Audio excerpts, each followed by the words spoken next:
Love Ed with Julie and MJ. We're going to touch on a touchy topic this week. Which is kind of a funny way of saying that, seeing as we're talking about courtship, and there's not supposed to be any touching.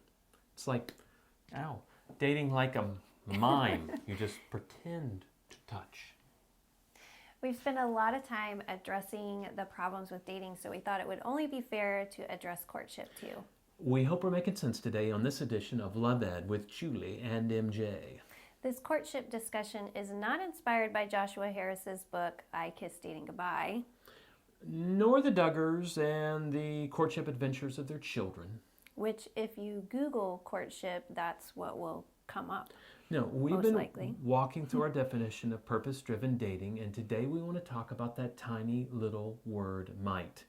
As in dating for the purpose of growing an intimacy that might lead to a life-giving, lifelong marriage. Yeah, whereas dating can involve recklessness and nonchalance that oftentimes can lead to impropriety, courtship can often involve too much control and legalism and leading to a lot of fear, which doesn't leave a lot of room for that word might. Nope. And leading to marriage. No, many examples of courtship we see, there's so much pressure for the relationship to work out, to move to engagement. Yeah, because you're not even supposed to be courting unless you have a high likelihood of, if that person is supposed to have a high likelihood of being the father or mother of your children. Yeah, now we believe in intentionality.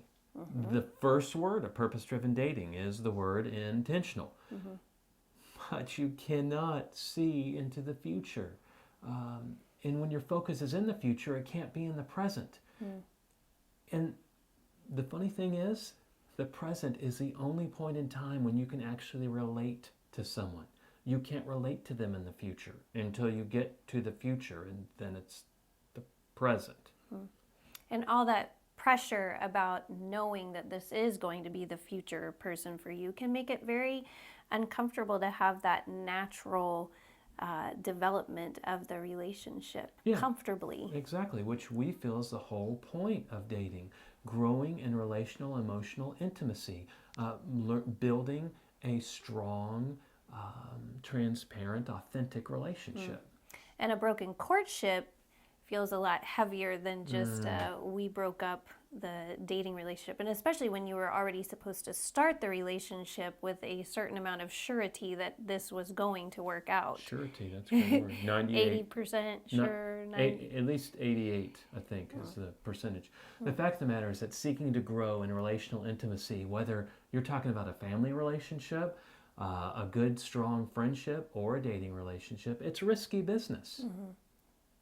Yep, and it requires vulnerability, which is most of us do not enjoy and are not seeking out new places to make ourselves vulnerable. I'm not.